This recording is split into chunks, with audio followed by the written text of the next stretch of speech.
The sea was black as oil, and somewhere in that blackness, the Americans were waiting. Lieutenant Commander Takeshi Yamamoto gripped the steel railing of the forward gunnery station aboard the heavy cruiser Myoko and stared into nothing. 10 warships cut through the Solomon Sea behind him, 2 heavy cruisers, 2 light cruisers, 6 destroyers, a fist of imperial steel racing toward Empress Augusta Bay. It was November 1, 1943, and the Americans had landed Marines on Bougainville that morning. Admiral Omori had been ordered to stop them. Yamamoto had fought at Savo Island 14 months ago. He remembered how easy it had been. 4 Allied cruisers sunk in 40 minutes. Japanese torpedoes had torn through the enemy fleet like wolves through sheep, and the Americans never saw them coming. The darkness had belonged to Japan that night. It would belong to Japan again, but something felt wrong. The fleet had been assembled in hours, not days. Many crews had never trained together. The light cruiser Sendai sailed to port, her captain unfamiliar with Omori's signals. The destroyers behind her kept drifting out of formation. Communication between ships was poor, and twice already Omori had ordered course corrections that confused half his captains. At-130, an American bomber found them. Yamamoto heard the explosion before he saw the fire, a bright orange flash amidships on Haguro, the heavy cruiser sailing beside Myoko. Shrapnel tore through her hull. Damage control parties scrambled to contain the flooding, but the wound forced Omori to slow the entire formation. They were limping now, not charging. Still, Omori pressed forward. A scout plane had radioed that American transports were unloading troops in Empress Augusta Bay. Easy targets. If they could sink those transports, the invasion would collapse. Below decks on Sendai, Petty Officer First Class Kenji Watanabe sat hunched over a radar console, his eyes burning from hours of staring at the green screen. The Japanese had radar, Type 22 surface search sets, but Watanabe had received only 3 weeks of training before being assigned to the cruiser. The equipment was temperamental, the returns were fuzzy, and half the time he could not tell the difference between a ship and a wave. His screen showed nothing but static and ghosts. "Anything?" his supervisor asked. "Nothing, sir. The sea is empty." It was not empty. 36,000 yards to the southeast, aboard the American light cruiser Montpelier, Rear Admiral Aaron Merrill stood in the red-lit Combat Information Center and watched his radar plot with the calm of a man holding 4 aces. The Japanese were coming, 10 ships in 3 columns, exactly as his reconnaissance planes had reported. He could see every one of them, bright and clear on the scope, while they saw nothing. Merrill had 4 Cleveland-class cruisers and 8 destroyers. On paper, the Japanese outgunned him. Myoko and Haguro carried 10 8-inch guns each, far heavier than his 6-inch batteries. But Merrill had something the Japanese did not, eyes that could see in the dark. His cruisers carried the latest SC and SG radar sets, capable of tracking targets at 30 miles. More importantly, his crews had trained for months in radar-directed night fighting. They had learned from the disasters at Savo Island and Tassafaranga, where Japanese torpedoes had slaughtered American ships. Merrill knew the danger of the Long Lance, the Type 93 torpedo that could run 20 miles at 50 knots and carry half a ton of explosives. He planned to stay beyond its range, using his radar to strike from distances where the Japanese could not hit back. At-227, the contact solidified on Montpelier's scope.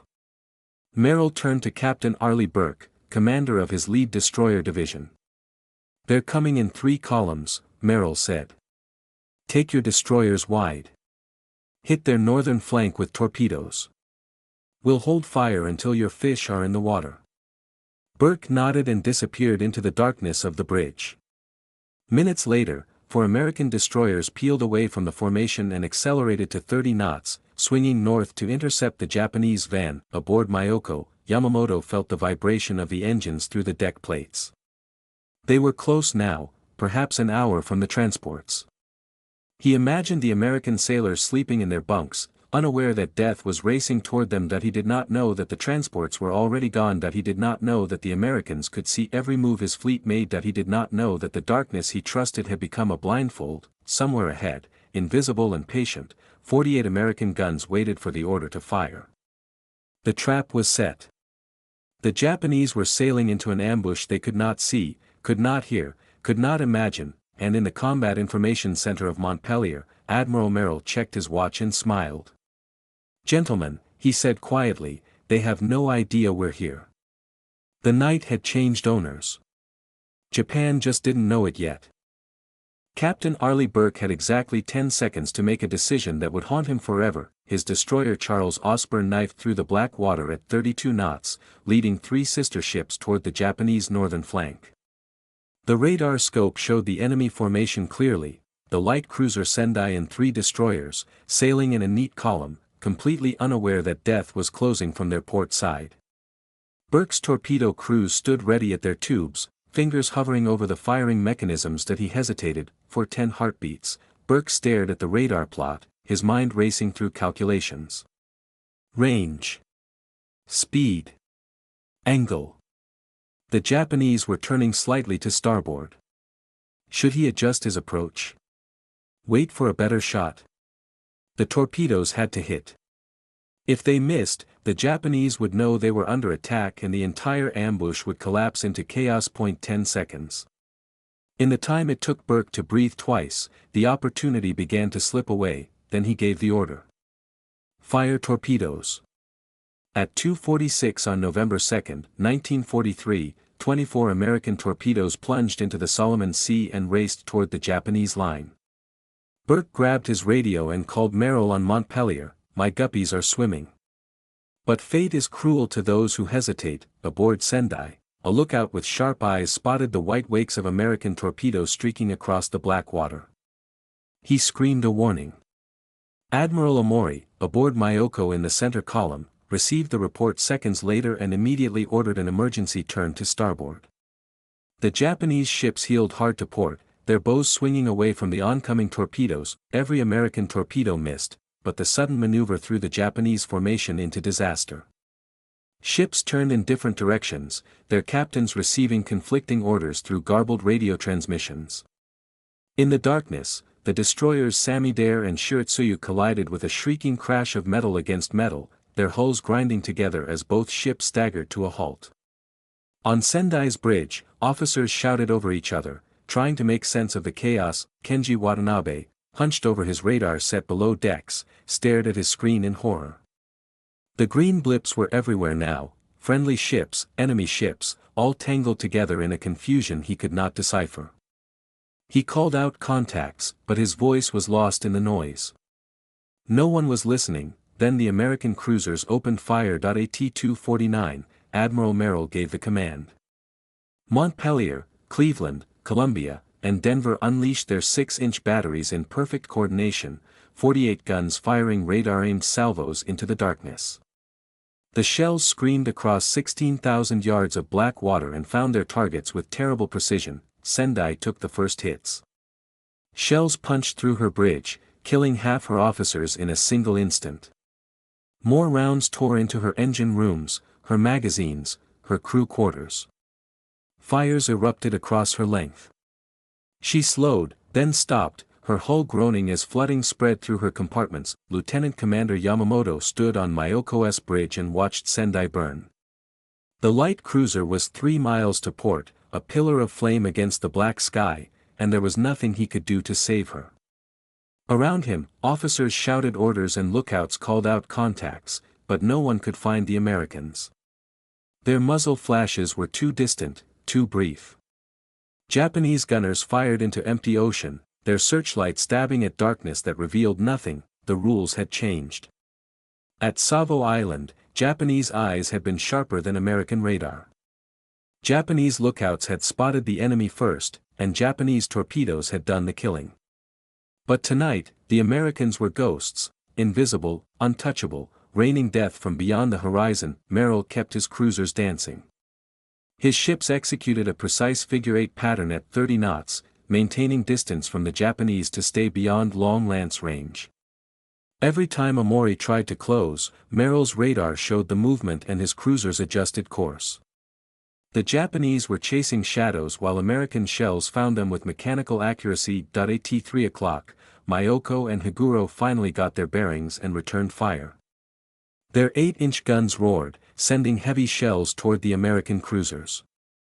For a brief, terrifying moment, the Japanese aim was better than the Americans. Shells straddled Montpelier and Denver, sending geysers of water skyward. 2 rounds hit Denver but failed to explode. Amori saw the splashes and believed he had scored kills. In the smoke and darkness, imagination filled the gaps that vision could not. He was certain he had sunk at least 2 American cruisers. That he was wrong. At AT-329, convinced that he had achieved his mission, Amori ordered a withdrawal. His battered fleet turned northwest and began to limp toward Rabaul, leaving Sendai burning in their wake. The Americans let them go. For now, Burke gathered his scattered destroyers and turned toward the dying light cruiser. There was still work to be done. Sendai was crippled, but she was still afloat, not for long. The fire was eating Sendai alive, and Kenji Watanabe was drowning in smoke. That he crawled through the tilting passageway, his hands slipping on deck plates slick with blood and seawater. The light cruiser had taken a dozen hits in 15 minutes, and now she was dying, her engines silent, her guns cold, her hull filling with the black water of the Solomon Sea. Somewhere above him, the bridge was gone. Somewhere below, the forward magazines were flooding. The ship groaned like a wounded animal, and Watanabe knew she would not last until dawn. He found 3 sailors trapped beneath a collapsed bulkhead and helped drag them free. Together, they staggered toward the weather deck, choking on fumes, stumbling over the bodies of men who would never stumble again. When they reached open air, Watanabe saw the flagship Myoko pulling away to the northwest, her running lights extinguished, her guns silent. They were abandoning Sendai. That he did not blame them. There was nothing left to save. The night was chaos. Japanese ships fled in every direction, their formations shattered by the American ambush. The destroyers Samidare and Shiratsuyu limped along with crumpled bows from their collision. Haguro trailed oil from the bomb damage she had taken hours earlier. And somewhere behind the retreating fleet, American radar was still watching, patient, precise, hungry. Admiral Merrill refused to let them escape cleanly. His 4 cruisers continued their figure-8 dance across Empress Augusta Bay, staying beyond torpedo range while their guns reached out to punish any Japanese ship that strayed too close. At 3:15, Japanese aircraft arrived overhead and dropped parachute flares, bathing the battle area in harsh white light. For a moment, both fleets were visible to each other, but the illumination helped the Americans as much as the Japanese. Merrill's gunners simply had better targets. Captain Burke spent an agonizing hour gathering his scattered destroyers. The initial torpedo attack had sent his 4 ships racing in different directions, and in the confusion of battle, they had lost contact with each other. By the time Burke had Charles Osborne, Dyson, Stanley, and Claxton back in formation, the main engagement had ended. The Japanese were running, but Sendai was still afloat. Burke found her on radar at 4:10, a stationary contact, burning brightly, abandoned by her fleet. He closed to 4,000 yards and circled the dying cruiser like a shark around wounded prey. Sendai's few remaining guns tried to track his destroyers, but her fire control was destroyed and her crews were dead or dying. She was defenseless. 2 American torpedoes struck her amidships. The explosions lifted her stern clear of the water, and when she settled back, she was broken. Sendai rolled to port and began her final slide beneath the waves. At 4:35, she was gone. Watanabe was not aboard when she sank. He had jumped into the water 20 minutes earlier, clinging to a wooden hatch cover with 3 other survivors. The sea was warm, but the darkness was absolute, and every wave that broke over his head tasted like oil and death. He could hear the American destroyers circling nearby, their engines thrumming through the water, but they did not stop to pick up survivors. They had other prey. The destroyer Hatsuke's was dying too. She had been hit during the battle, not by American shells, but by Japanese ones. In the confusion of the night engagement, Myoko and Haguro had mistaken her for an enemy ship and poured 8-inch fire into her hull. Now she limped behind the retreating fleet, her engines failing, her pumps losing the fight against flooding, her crew working desperately to keep her alive. At 4 o'clock, American radar found her. Commander Bernard Austin's destroyer division, Spence, Thatcher, and Converse, closed on the crippled ship from the southeast. Hatsuke's captain saw them coming and tried to fight. His remaining guns opened fire, orange flashes stabbing into the darkness, but his ship was too slow and his aim was too poor.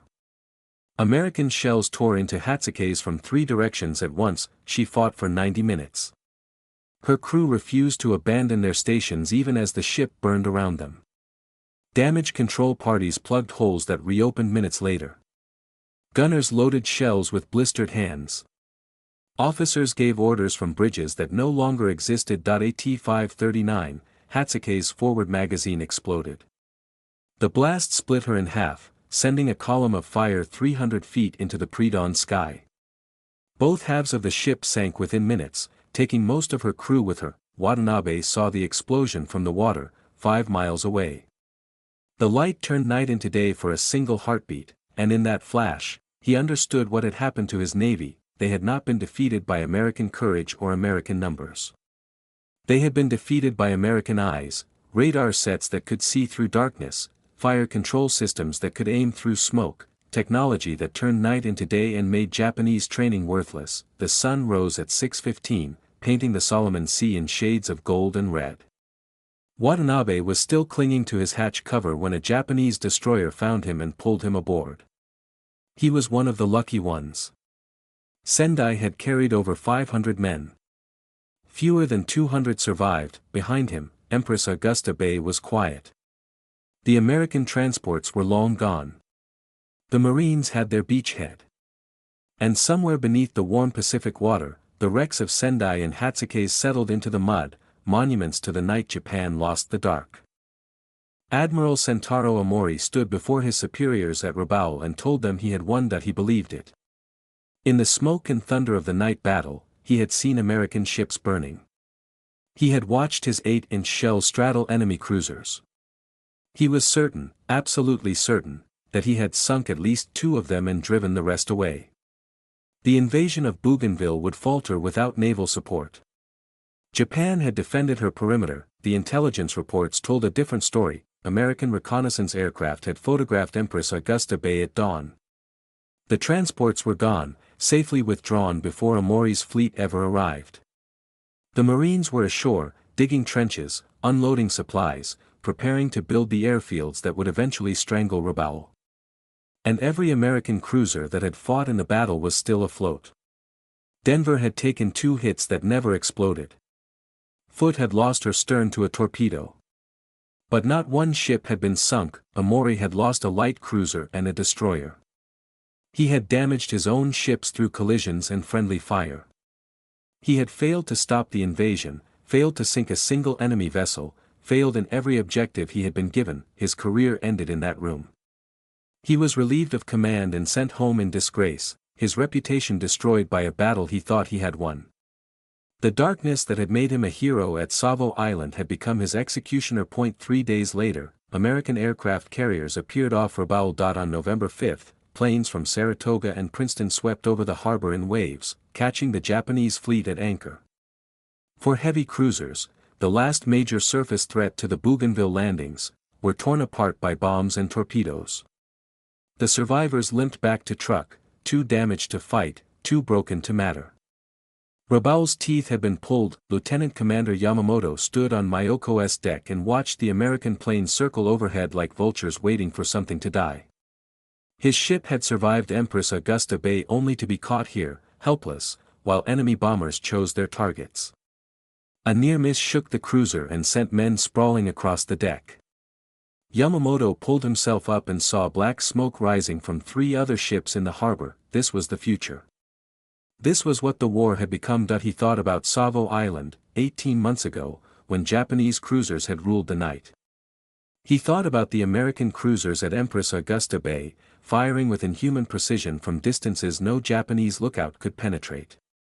He thought about the pilots overhead, guided to their targets by radar controllers on ships miles away. Japan had built the finest night fighting navy in the world. They had trained their sailors to see in darkness, to launch torpedoes by moonlight, to find enemies by the phosphorescent glow of their wakes. They had believed that courage and skill would always triumph over technology. They had been wrong. Kenji Watanabe never returned to sea.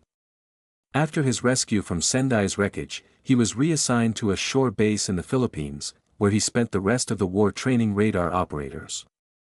He taught them everything he had learned in 3 weeks of hurried instruction before the battle, which was not much. He taught them what he had learned in the battle itself, which was everything. His students were eager but the equipment was scarce. Japan's industrial capacity could not match America's output of radar sets, and what systems they had were generations behind the enemy's technology. Watanabe trained his men as best he could, knowing it would never be enough. The war ground on for 2 more years. Watanabe survived. Many of his students did not. Captain Arleigh Burke became a legend. His performance at Empress Augusta Bay proved that American destroyer tactics had finally caught up with American technology. He went on to command more night actions in the Solomons, earning the nickname 31 Knot Burke for his aggressive high-speed attacks. After the war, he rose to become Chief of Naval Operations, the highest-ranking officer in the United States Navy. That he never forgot the 10 seconds he hesitated before ordering his torpedo attack. In speeches and interviews, he returned to that moment again and again, using it to teach younger officers the cost of delay. The difference between a good officer and a poor one is about 10 seconds, he would say. 10 seconds of doubt had nearly cost him the ambush. 10 seconds of clarity had saved everything that came after. Admiral Merrill was promoted and decorated. His victory at Empress Augusta Bay became a textbook example of radar-controlled surface warfare. The lessons he had learned: stay at long range, use radar to track the enemy, let technology multiply the effectiveness of your guns, would shape naval doctrine for decades to come. The beachhead at Cape Torokina held. American engineers built 3 airfields on Bougainville, and from those strips, bombers flew daily missions against Rabaul. The great fortress that had anchored Japan's South Pacific Empire became irrelevant, bypassed, left to wither while the war swept past it, and in the warm waters of Empress Augusta Bay, the wrecks of Sendai and Hatsukes settled deeper into the mud, home now to fish and coral and silence. They had been crewed by brave men who trusted the darkness to protect them. They had sailed into a battle they could not see, against an enemy who saw everything. The old samurai had learned to fight by moonlight. But the Americans had learned to fight by radar, and the moon had no answer for that. The night had changed owners. It would never change back.